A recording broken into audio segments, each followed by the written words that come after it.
फिर वही मोहतरमा आपके सामने आती और कहती, hello sir, welcome to Jet Airways. Sir, चाय या कॉफ़ी?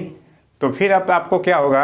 अगर मैं इस क्षेत्र सी से बिलोंग करूंगा तो मैं ये कहूँगा, देख बहना, कॉफ़ी ही लेके आना, उसके बाद कुछ मिले तो कुछ मत लेके आना।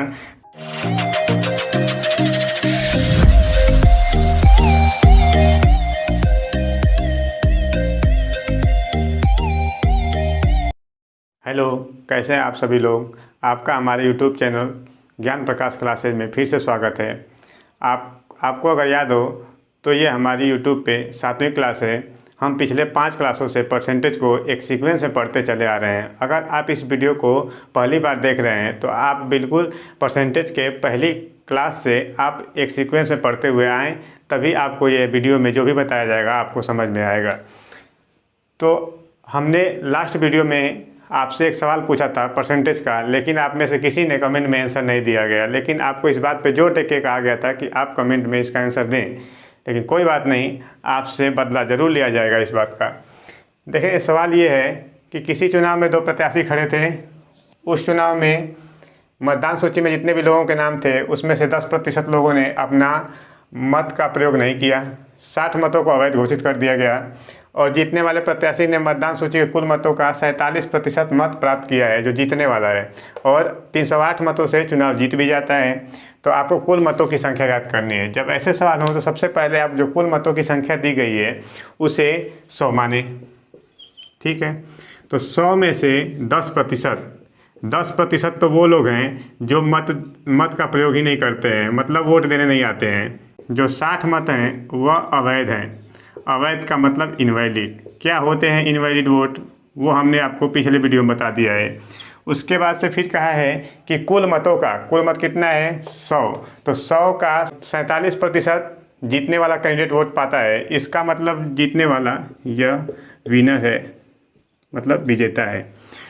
अब हारने वाला कितना पाएगा, इन आंकड़ों के हिसाब से आप बता सकते हैं। आप सबसे पहले ये माने कि ये 60 मत अवैध है ही नहीं, तो इसका मतलब अब देखें 10% तो वोट देने नहीं आए, 47% जीतने वाला पाता है, तो हारने वाला कितना पाएगा? तो 100 में से माइनस करें 10 और 47 57, और 100 में से 57 को माइनस करेंगे, कितना आएगा? 43%। अगर ये 60 मत नहीं होते तो ये 43% होता, लेकिन ये 60 भी है तो इसके लिए आपको 60 इसमें से माइनस करना पड़ेगा।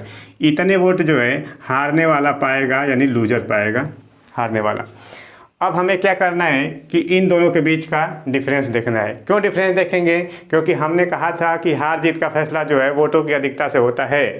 तो देखें, इनका अंतर करते हैं तो 47% माइनस 43% माइनस का 60, यही बराबर किसके होना चाहिए? 308 के।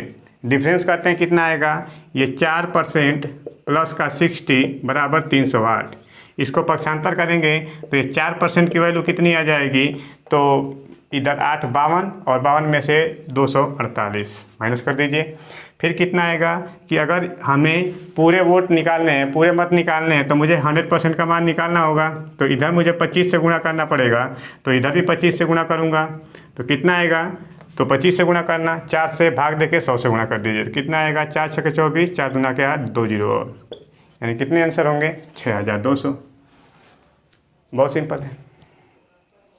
अब हम बात करने वाले हैं परसेंटेज के टाइप 8 की, जिसमें सवाल संबंधित होते हैं पास और फेल पर आधारित प्रश्न।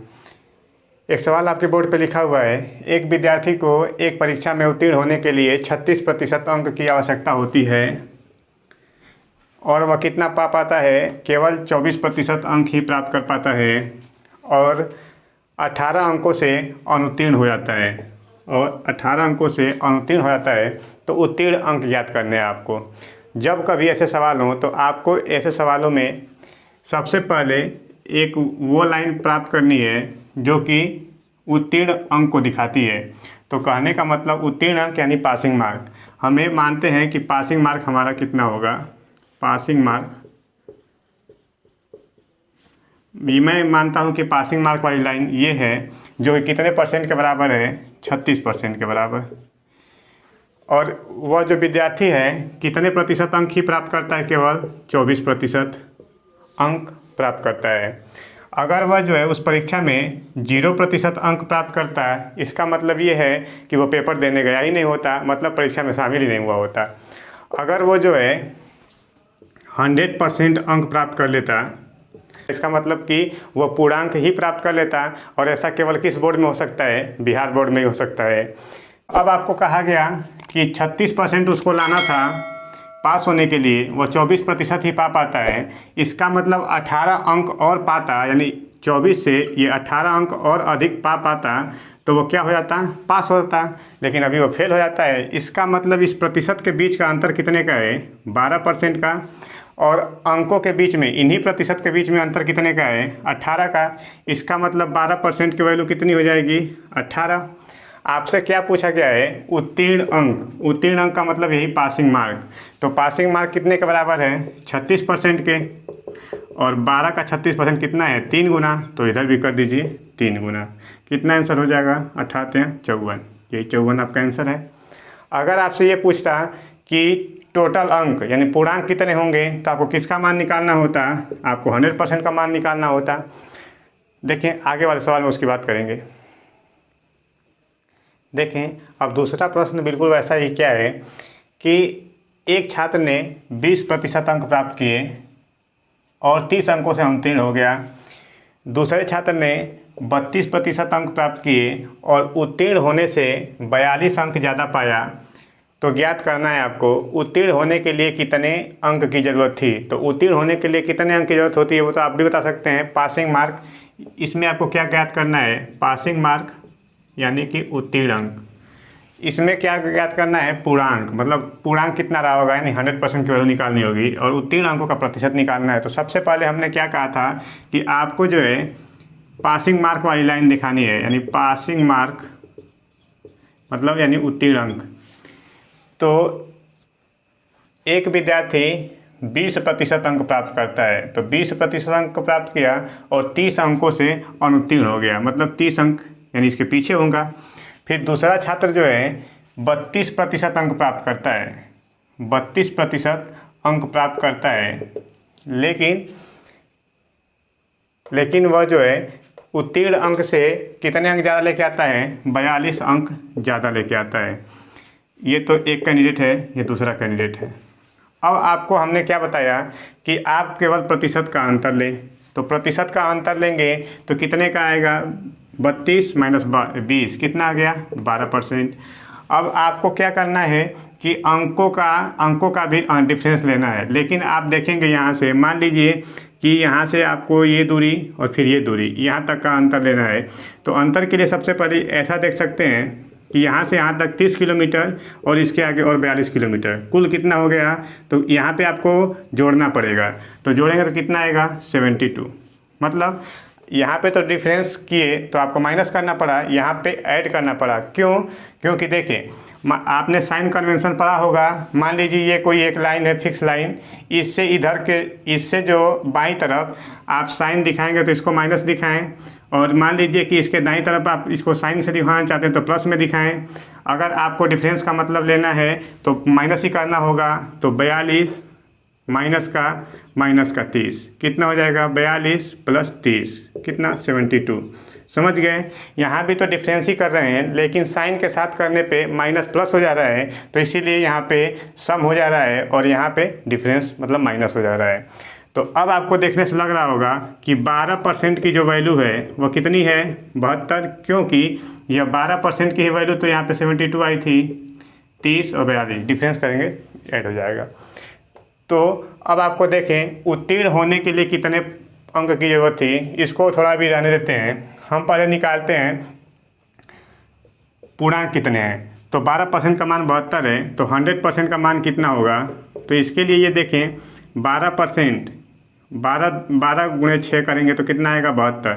72 12 का 6 गुना है, तो इसका मतलब जो यहाँ भी होगा वह 100 का 6 गुना होगा। कितना हो जाएगा? 600। इसका मतलब पूर्णांक कितना होगा? पूर्णांक 600 होगा। टोटल मार्क्स 600, पूरा पेपर 600 का होगा। अब आपको निकालने हैं उत्तीर्ण अंक। तो उत्तीर्ण अंक का मतलब आपको इस पासिंग वाला लाइन को कितने नंबर बनेंगे वो आपको देखना है। तो इसके लिए सबसे पहले आप क्या करें? 20% का मान निकालें। तो यहाँ से 12% की वैल्यू कितनी आई थी 72, तो हमें 20% का मान निकालते हैं। तो यही बात कि 12 का 6 गुना 72 है, तो यहाँ भी 6 गुना होगा, यानी 20 छः कितना 120, मतलब 20% की वैल्यू अभी, यानी यहाँ तक मान तो अभी कितना है 120, यानी यहाँ तक जो मान है वह 120 है। लेकिन इस लाइन तक पहुँचने के लिए 30 और इसमें ऐड करना पड़ेगा, यानी टोटल जो मार्क्स कितने आ जाएंगे 120 प्लस कितना 30, 150। इसका मतलब उत्तीर्ण होने के लिए मिनिमम कितने अंक चाहिए 150, 150। ये आपका जो है पहले प्रश्न का आंसर है, और ये जो है दूसरे प्रश्न का आंसर है।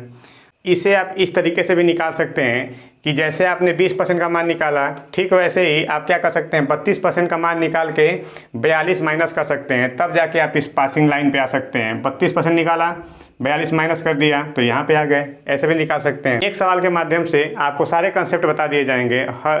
ये नहीं है कि हर कंसेप्ट के लिए अलग अलग सवाल। आप देखें 12% का मान आपको दिया गया 72, अब आपको जो है 32% का मान निकालना है, तो 32% का मान कितना होगा, तो 12 छक्के 72 और 32 छक्का निकालना हो तो 32 3 96 और 96 दूना 192, तो 192। ये तो हो गए आपके 32% की वैल्यू। अब इसमें से मुझे 42 माइनस करना है, तो इसमें से 42 माइनस कर दूंगा, कितना हो जाएगा 2 40 50, यानी 150। अभी भी कितना आ गया आंसर 150, यानी ये जो मान है वो इतने के बराबर है। यानी दोनों तरीके से जो है आप निकाल सकते हैं कि उत्तीर्ण होने के लिए कितने अंक की जरूरत पड़ेगी। उत्तीर्ण अंकों का प्रतिशत निकालने के लिए कोई ज़रूरी नहीं है कि आप पहले पूर्णांक निकालें और उसके बाद से जो है ये पासिंग मार्क निकालें। आप वैसे नहीं निकालना। आपको अगर एक ही सवाल केवल यही पूछा जाता है कि उत्तीर्ण अंकों का प्रतिशत कैसे निकालना है, तो आप डायरेक्ट निकाल सकते हैं। देखें क्या तरीका हो सकता है, ज़्यादा टाइम वेस्ट नहीं करना आपको। 20% आपको पता ही है कि एक कैंडिडेट पाता है।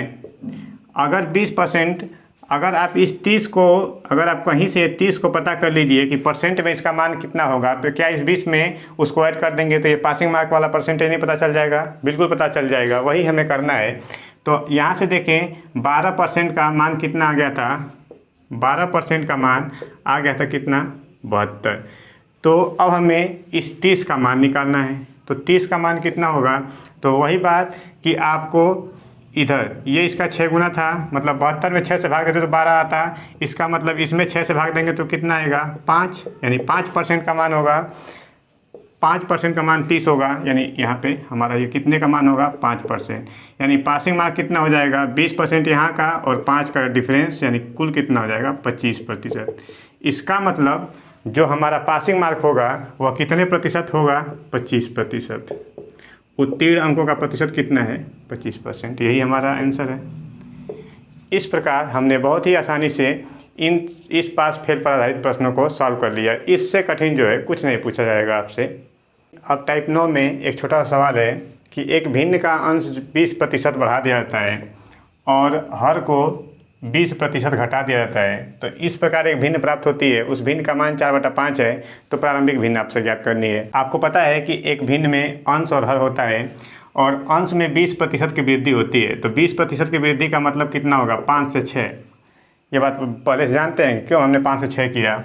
और हर में क्या कहा कि हर में 20% की कमी होगी। तो इसका मतलब कितना होगा 5 से 4। क्या ये बात आपको नहीं समझ में आ रही है? तो बिल्कुल आप पहले वीडियो से देखें। क्या आपको पता है कि एक भिन्न के लिए एक अंश चाहिए और एक हर चाहिए? तो यह एक भिन्न का अंश और हर है, ये दूसरी भिन्न का अंश और हर है। तो हमारी पहली भिन्न जो बनेगी वो कितनी बनेगी 5/5 यानी कि 1। और दूसरी भिन्न कितनी बनेगी 6/4 यानी कितना 3/2। अब आपसे कहा गया है कि जो भिन्न प्राप्त होती है, पहले भिन्न कितनी थी 5/5 यानी कि 1, अब कितनी होती है 3/2। इस सवाल में कितना दिया गया है 4/5। इसका मतलब ये जो है 3/2 का मान है। तो आपको 1 का मान निकालना होगा, तो बिल्कुल निकाल सकते हैं। यानी 3/2 की वैल्यू 4/5 है, तो 1 का मान कितना हो जाएगा, तो 4/5 पूरे का बटा 3/2। और आपको 1 का मान निकालना ही है, वही आंसर है। तो भिन्न में भिन्न का भाग जानते ही हैं कि बीच वालों को गुणा एक साथ और ऊपर और नीचे वालों को गुणा एक साथ। तो कितना हो जाएगा 4 से ऊपर गुणा करेंगे 4 दूना के 8 और 5 से 15, यानी ऑप्शन नंबर बी यही आंसर है। अब ये बोर्ड पे जो दूसरा सवाल दिख रहा है उसे आपको स्वयं से करना है और आंसर जो है कमेंट बॉक्स में आपको ज़रूर बताना है। प्रश्न ये है, यदि एक भिन्न का अंश 20% बढ़ा दिया जाए और हर 5% घटा दिया जाए तो नई भिन्न 5/2 प्राप्त होती है, तो प्रारंभिक भिन्न कितनी थी? ज़रूर बताएं। अब हम बात करने वाले हैं परसेंटेज के टाइप 11 की, जो कि संबंधित है वेन डायग्राम पर आधारित प्रश्न। वेन डायग्राम यानी वेन आरेख ये क्या होते हैं? गणितीय आंकड़ों को वृत्त सर्किल के रूप में प्रदर्शित करना, यही वेन आरेख होता है। और सवाल कैसे पूछे जाते हैं वेन आरेख पर आधारित? जैसे देखें सवाल, किसी गांव में 42% व्यक्ति चाय तथा 47% कॉफ़ी पीते हैं तथा 15% दोनों पीते हैं, वहाँ कितने प्रतिशत व्यक्ति दोनों पेय नहीं पीते हैं? तो ये सवाल तो आप तभी समझ पाएंगे जब वेन आरेख को अच्छे से समझेंगे। तो इसलिए हम वेन आरेख को पहले बताते हैं, उसके बाद इन सवालों पे आते हैं। देखें, यह एक सर्किल है जो ऐसे लोगों के समूह को दिखाता है जो केवल चाय पीना पसंद करते हैं। दूसरा एक और सर्किल हम ऐसे ड्रा करते हैं जो ये दिखाता है कि इसमें जितने भी लोग हैं वह कॉफ़ी पीना पसंद करते हैं। और इन दोनों को एक मैंने रेक्टेंगल में बंद कर दिया, इनको पैक किया। अब आपको इन दोनों सर्किल में के अंदर ऐसे कई रीजन दिख रहे होंगे। इस रीजन का अलग अलग मतलब होता है, उस रीजन का मतलब समझ आपको बताते हैं, तब आपको सवाल सॉल्व करने में आसानी मिलेगी। जैसे ये कोई रीजन ए है, ये बी है, ये सी और ये डी, और इन सब के बाद जो मैं ई रीजन की बात करता हूँ जो कि इस रेक्टेंगल को दिखाता है। अब इसका मतलब समझें। जो रीजन ए है, ए रीजन का मतलब क्या कि ए रीजन का मतलब बिल्कुल बोर्ड पे ध्यान से देखें। ए रीजन को मैं क्या देखता हूँ? ए रीजन अपना ये मेरा ए रीजन है। वह एक ऐसा क्षेत्र है जो कॉफ़ी वाले रीजन का कोई भी पार्ट इसमें कॉमन नहीं है। कहाँ कॉमन है? आप देखिए यहाँ से, मतलब कॉफ़ी वाला जो रीजन है वह इससे अलग है। तो इसलिए जो रीजन ए होगा वह एक ऐसे ग्रुप या व्यक्तियों के समूह को दिखाएगा जो केवल चाय पीना पसंद करते हैं। केवल चाय का मतलब वो केवल चाय ही उनको पीना पसंद है। उसके अलावा आप उनके पास कॉफ़ी या जूस वगैरह कुछ भी लेके जाएंगे तो उन्हें बिल्कुल मना कर देंगे, वो केवल चाय पियेंगे। ठीक वैसे ही बात मैं सी की बात करता हूँ, सी रीजन की। वह सी रीजन का मतलब ये है कि ये रीजन और ये रीजन, पूरा सर्किल नहीं, इस पूरे सर्किल में से बी वाले को अलग कर देंगे। तो इस रीजन में देखें कि जो चाय वाला रीजन है उसमें कोई भी पार्ट इसका कॉमन नहीं है। इसलिए हम ये कहेंगे कि जो सी वाला जो क्षेत्र है वह यह दिखाएगा कि इसमें केवल जो है ऐसे लोगों का समूह है जो केवल कॉफ़ी पीना पसंद करते हैं। जो क्षेत्र बी है वो क्या शो करता है? तो आप देखें, जो बी वाला क्षेत्र है वह एक वृत्त, एक सर्किल जो चाय वाला है और दूसरा सर्किल जो कॉफ़ी वाला है, इन दोनों के बीच में कॉमन है। इसका मतलब ये हम समझेंगे कि इस क्षेत्र में, इस रीजन में, बी वाले रीजन में जितने भी लोग होंगे वो लोग चाय और कॉफ़ी दोनों पीना पसंद करेंगे। तो बी रीजन क्या शो करता है कि इसमें जो लोग होंगे वह चाय और कॉफ़ी दोनों पिएंगे, चाय और कॉफ़ी दोनों। अब हम बात करें, जैसे आपको पहले ही बता चुके हैं ए प्लस बी। जैसे ए प्लस बी का मतलब ये क्षेत्र, ए प्लस बी मतलब ये पूरा है गोला, यानी पूरा जो ये सर्किल है ए प्लस बी का मतलब ये रीजन प्लस ये रीजन। इसका मतलब हमने पहले ही बता दिया कि इसमें वो लोग होंगे जो चाय पीना पसंद करेंगे। अब आपको कन्फ्यूजन शुरू होती है कि जब ये चाय पीने वाले लोग हैं तो केवल चाय पीने वालों में और इनमें डिफरेंस क्या है? अब हम उस डिफरेंस को बताते हैं। डिफरेंस क्या है? मान लीजिए एक बारात है, उसमें 100 लोग हैं और 100 के 100 लोगों को चाय पसंद है। अब मान लीजिए वो चाय वाली स्टॉल पे गए और 100 में से 75 लोग ही केवल चाय को पा सके, बाकी चाय शॉर्ट कर गई। अब जो बाकी 25 लोग होंगे वो क्या सोचेंगे? वो ये सोचेंगे कि चाय तो मिली नहीं, कुछ ना कुछ तो पीना ही है। तो बगल वाली शॉप पे देखे तो वहाँ पे क्या था, वहाँ पे कॉफ़ी पड़ी हुई थी, कॉफ़ी उनको मिल गई और वो कॉफ़ी पी के ही अपना काम चला लिए। तो ऐसे लोग क्या होंगे कि ये जो क्षेत्र होगा, बताइए इस क्षेत्र में जो, अब इस क्षेत्र की बात करते हैं 25 लोगों की, हम 25 लोगों की बात करें तो उनकी फर्स्ट प्रेफरेंस क्या थी?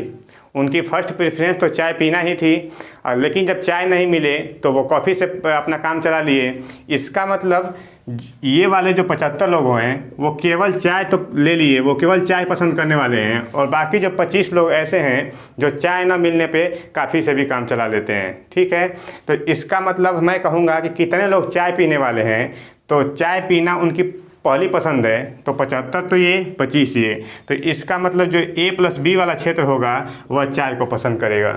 ठीक, लेकिन केवल चाय पीने वाले कितने लोग हैं, वह इस क्षेत्र में यानी 75 लोग केवल चाय को पी लिए। आशा करता हूँ कि आप ये बातें समझ रहे हैं। अब ठीक वैसे ही इस कॉफ़ी वाले की बात करता हूँ।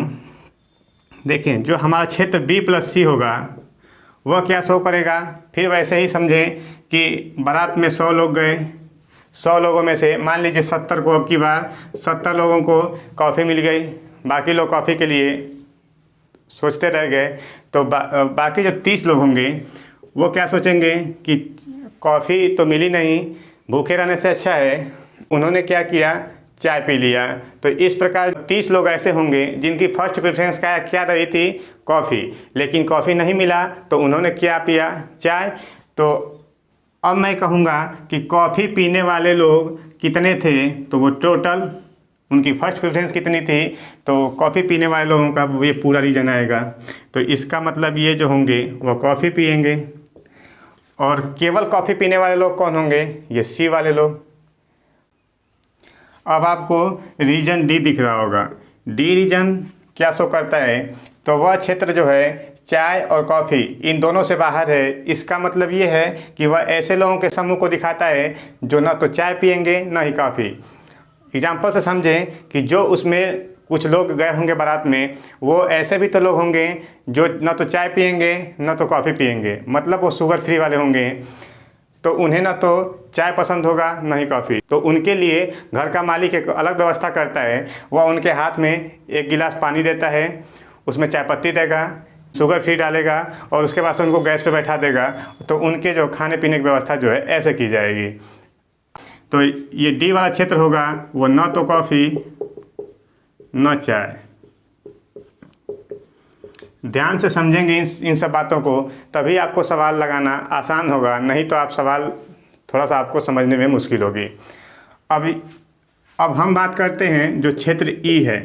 क्षेत्र E जो है, जो रीजन E क्या शो करता है, E रीजन वो शो करता है कि इसमें मतलब नहीं है कि उस बारात में जितने लोग गए वो खाए पिए नहीं खाए, क्या पिया उन्होंने, चाय पिया कि कॉफ़ी पिया या भूखे रह गए, कुछ से मतलब नहीं है, वह ऐसे लोगों को वो शो करता है। तो इसमें जो है टोटल की बात की जाएगी, मतलब कुल लोगों की बात की जाएगी। क्या आप ये बातें समझे हैं? अगर फिर भी आप नहीं समझे तो देखें, मान लीजिए आप किसी प्लेन में बैठे हैं, कोई मोहतरमा सामने से आई और बिल्कुल प्यार भरी शब्दों में आपसे पूछती है, sir welcome to Jet Airways, sorry for inconvenience sir, sir tea और कॉफ़ी। अब सामने वाला इंसान समझ ही नहीं पाता है, वो तो उधर आगे ही उसकी नज़र रहती है, तब तक वो मोहतरमा आगे कुछ बोल के बहुत कुछ चली जाती हैं। आप यही नहीं समझ पाते हैं कि वो अगले ने क्या कहा है और आपको क्या चाहिए। सामने वाली इंसान आपसे दया दिखाती है और ऐसे कहती है, सर चाय या कॉफ़ी, आपको बस इतना ही पसंद आता है। तो देखें, अब अगर आप क्षेत्र A से बिलोंग करते हैं तो आप ये कहेंगे कि देखो मोहतरमा, केवल चाय ही लेके आना, अगर चाय ना मिले तो फिर कुछ मत लेके आना। तो इसका मतलब ये है कि मैं अगर क्षेत्र A से बिलोंग करता हूँ तो मुझे केवल क्या चाहिए, चाय। लेकिन अगर मान लीजिए मैं क्षेत्र C यानी रीजन C से बिलोंग करता तो मैं क्या कहता, फिर वही मोहतरमा आपके सामने आती और कहती, hello sir welcome to Jet Airways, sir चाय या कॉफ़ी। तो फिर अब आपको क्या होगा, अगर मैं इस क्षेत्र C से बिलोंग करूंगा तो मैं ये कहूँगा, देख बहना कॉफ़ी ही लेके आना, उसके बाद कुछ मिले तो कुछ मत लेके आना। तो देखें, तो फिर वही बात, मैं अगर क्षेत्र से C से बिलोंग करता हूँ, अगर मैं क्षेत्र C से बिलोंग करता हूँ तो मुझे केवल क्या पसंद होगी, कॉफ़ी, कॉफ़ी के अलावा कुछ पसंद नहीं होगा। और फिर अगर मैं क्षेत्र B से बिलोंग करूँगा, मतलब जो मेरा क्षेत्र अगर क्षेत्र B होगा, तो वो मोहतरमा आगे से कुछ भी पूछे, सर चाय या कॉफ़ी, तो फिर आपको जो है चाय लेके आए चाहे कॉफ़ी लेके आए, चाहे दोनों में से कुछ भी लेके आए, आपको पीना तो पड़ेगा। तो इसका मतलब ये है कि जो क्षेत्र बी होता है वह चाय और कॉफ़ी दोनों को पसंद करता है। और अगर मैं क्षेत्र डी से बिलोंग करता हूँ तो मैं क्या कहूँगा, सामने से मोहतरमा आती और कहती, hello sir, sorry for inconvenience sir, welcome to Jet Airways sir, tea और कॉफ़ी। तब जाके वो व्यक्ति रीजन डी से बिलोंग करता तो ये कहता है कि चाय और कॉफ़ी को छोड़ो, आप इसके अलावा कुछ भी हो, चाहे जहर ही हो लेके आओ, आपके हाथ का सब कुछ चलेगा। तो इसका मतलब ये है कि जो डी होगा न तो चाय न तो कॉफ़ी, किसी को भी पसंद नहीं करता है। तो क्या इन सब बातों से वेन डायग्राम समझे कि नहीं बाबू मुसाए? ठीक है, अब आगे की बात करते हैं। अब हमें जो है इन सब बातों के अलावा अब हमें सवाल देखते हैं। सवाल कैसे पूछे जाते हैं आपको देखें। वेन डायग्राम पर आधारित पहला प्रश्न है, किसी गांव में 42% व्यक्ति चाय तथा 47% कॉफ़ी पीते हैं, 15% दोनों पीते हैं, तो कितने प्रतिशत व्यक्ति दोनों पे नहीं पीते हैं? तो देखें, बिल्कुल शांति के साथ उस सवाल को करना है। ये एक सर्किल है जो दिखाता है कि ऐसे व्यक्ति जो है 42% चाय पीते हैं, और ये एक क्षेत्र है जो कॉफ़ी वालों को दिखाता है। इसकी बात करूँगा, ये टोटल को दिखाएगा। पिछली बातों से आपने सीखा है। और 15% दोनों पीते हैं। तो सबसे पहले ऐसे जब सभी सवाल आए तो आपको कॉमन वाला जो एरिया है उसको पहले देखना है। तो 15% ऐसे लोग हैं जो दोनों पीते हैं, चाय वाला भी एरिया और कॉफ़ी वाला एरिया, इन दोनों में जो कॉमन रीजन है वो कितने प्रतिशत है? 15%। अब चाय पीने वाले कहा है, केवल चाय नहीं कहा है, चाय पीने वाले। तो चाय पीने का मतलब ये है कि ये जो पूरा क्षेत्र होगा वह 42% है। अब आप हमें बताएं कि 15%, 42% में से 15% तो केवल ये वाला एरिया है, यानी ये जो खाली एरिया होगा वो कितना होगा? तो 42 माइनस का 15 कितना होगा? 27%। 27% कैसे आया आप देख सकते हैं, 42% माइनस का 15%। अब ठीक वैसे ही कॉफ़ी पीने वाले लोग कितने हैं? 47%। तो यानी इसमें जो कॉमन रीजन तो कितना आ गया? 15%। यानी जो बाकी ये वाला क्षेत्र होगा वो कितना होगा? 47 माइनस का 15, 32%। 32% वैसे आ गया। अब सवाल ये पूछा है कितने प्रतिशत व्यक्ति जो है दोनों पेय में से कोई पेय नहीं पीते हैं। तो इसका मतलब हमें इस क्षेत्र का मान बताना है। इस क्षेत्र जो इन दोनों सर्किल से बाहर है, तो इसके लिए आपको इन सबको ऐड करें। कितना होगा? 27, 15, 42 और 32, 74। तो 74 होगा। और टोटल ये कितना है? 100% है। तो 100% में से इस जो इतना सम आ रहा है उसको माइनस कर देंगे तो क्या ये वाला खाली वाला रीजन नहीं आएगा? बिल्कुल आएगा। तो 100% में से मैंने माइनस किया 74% को, कितना आंसर आया? 26%। यही आपका आंसर है। समझे कि नहीं? वेन डायग्राम पर आधारित ये दूसरा प्रश्न ये है कि एक ऑफिस में 72% कर्मचारी चाय पीते हैं, 44% कर्मचारी कॉफ़ी पीना पसंद करते हैं। इनमें से प्रत्येक चाय या कॉफ़ी पीना पसंद करते हैं तथा 40 कर्मचारी दोनों पसंद करते हैं। तो ऑफिस में कुल कर्मचारियों की संख्या बतानी है। हमने फिर वही कहा कि जो रीजन बीच वाला है, कॉमन है, उसको पहले देखें। तो एक रीजन ये, दूसरा ये मानते हैं कि चाय वाला है, ये कॉफ़ी वाला है, और बीच वाला कितना है? 40 कर्मचारी। ये बीच वाला जो कहा गया है वो 40% नहीं है, ये अब की बार केवल 40 दिया गया है। और चाय वाला रीजन कितना है? 72%, और कॉफ़ी वाला 44%। अब आपको थोड़ा यहाँ पे सोचना है, और सोचना कैसे है? देखिए कि अगर ये मान लीजिए कुल चाय वाले और कुल कॉफ़ी वाले होते तो दोनों सर्किल का जो सम होता वो अपने आप में कितना होना चाहिए? 100% होना चाहिए। लेकिन देखें क्या ये 100% हो रहा है? 72 और 44, इसको जोड़ें कितना हुआ? 4 2 6 और 7 4 11, 116%। इसका मतलब क्या है? ये क्यों ये 100%, ये क्यों ये 116%, 100 से 16 अधिक क्यों आ रहा है? वो देखें क्यों आ रहा है। ये चाय वाला रीजन तो ये है, ये पूरा कॉफ़ी वाला रीजन तो ये पूरा आ गया। मतलब ये वाला जो क्षेत्र है, ये वाला, इस वाले क्षेत्र की बात करता हूँ, ये वाला क्षेत्र है वो 2 बार आ चुका है। 2 बार आने का मतलब अगर ये 1 बार आया होता तो इसका मान जो इसका जो मान है 116% ना होके कितना होता, 100%। इसका मतलब जो 16% एक्स्ट्रा आया हुआ है वह क्या इस 40 का मान है कि नहीं है? बताइए, है कि नहीं है? तो बिल्कुल आप समझ रहे हैं कि है। तो इसका मतलब ये जो 16% होगा वो इसी का मान है। तो 16% की वैल्यू कितनी हो गई, 40। अब आपको बताना किसका मान है, ऑफिस में कुल कर्मचारियों की संख्या। तो कुल कर्मचारी अपने आप में 100% होंगे, तो हमें 100% का मान निकालना होगा। तो बिल्कुल निकाले मान। तो कैसे होगा, 4 चौक 16, 4 से 25, 4 दहा में 40, यानी ये इसका 10 गुना। तो इसका मतलब ये है कि ये भी इसका 10 गुना होगा। तो 25 दाम में 250, यही आपका आंसर होगा। क्या ये सब बातें आपको समझ में आ रही हैं? अगर नहीं आ रही हैं तो जब जहाँ हैं वहीं से हाँ कहें, हाँ ना कुछ भी कहें। और कुछ भी ना समझ में आए तो फिर जैसे पिछली बार कहा था, भारत माता की जय बोलें, लेकिन बोलें ज़रूर। देखें, ये वेन डायग्राम पर तीसरा और अंतिम सवाल है। थोड़ा आप लोगों ने ऐसा कहा था कि इंग्लिश में भी कुछ लिखा करें, इंग्लिश में भी ज़्यादा इंग्लिश का भी यूज़ किया करें। तो ये सवाल आप लोगों के लिए। अब हिंदी वाले भाई लोग बुरा मत मान जाना, वो तो इसलिए इंग्लिश हिंदी में लिखा जाता है ताकि ज़्यादा, अब समझते हैं कि हिंदी भाषी राष्ट्र है हमारा, तो हिंदी जानने वाले लोग की संख्या ज़्यादा है, इसीलिए हिंदी का प्रयोग किया जाता है। बाकी आज जो है इंग्लिश वालों की भी बात सुन ली गई। देखें, लिखा गया है कि 55% स्टूडेंट पास्ड इन इंग्लिश। इसी को हम हिंदी में बोल देंगे ताकि हिंदी वाले लोग भी बुरा नहीं मानेंगे, उनकी भावनाओं को भी ठेस ना पहुँचे। तो 55% स्टूडेंट ऐसे हैं जो इंग्लिश में पास हैं, और 60% ऐसे स्टूडेंट हैं जो मैथ में पास हैं, और 40 स्टूडेंट, ये प्रतिशत नहीं कहा गया है, 40 student passed in both subject. मतलब दोनों सब्जेक्ट में, इंग्लिश और मैथ दोनों में 40 स्टूडेंट पास हैं, और 5% student fail in both subject. मतलब 5% छात्र ऐसे हैं जो दोनों सब्जेक्ट में फेल हो जाते हैं। तो आपको बताना है टोटल नंबर ऑफ स्टूडेंट कितने होंगे। तो बिल्कुल समझना है, हिंदी वाले लोग भी समझ गए होंगे क्वेश्चन को, इतनी तो इंग्लिश सबको आती है। अब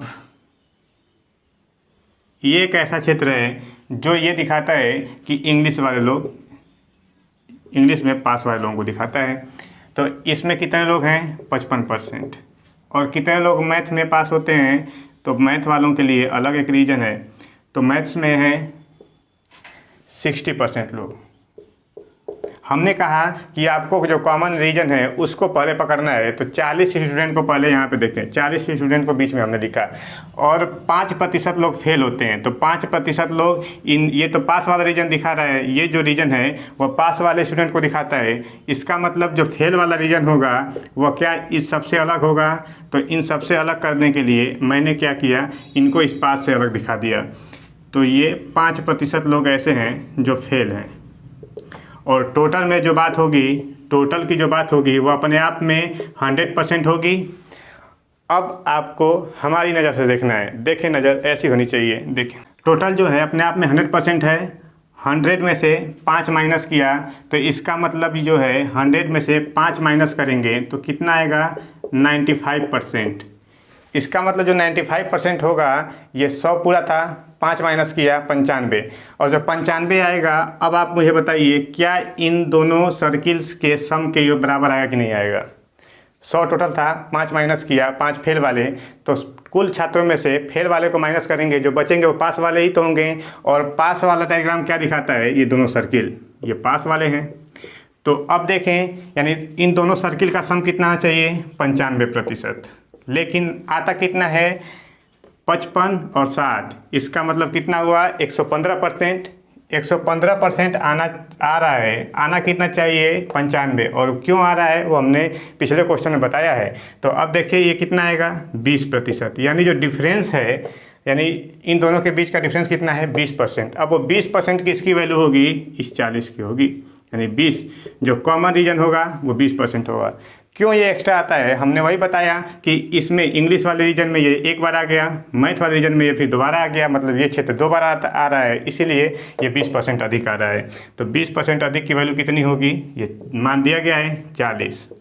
और आपको क्या बताना है, कुल छात्रों की संख्या। तो कुल छात्र यानी कुल स्टूडेंट कितने होंगे 100%, यानी अब देखें 20 का दोगुना है 40, तो 100 का दोगुना कितना होना चाहिए 200, और 200 ही आंसर होगा।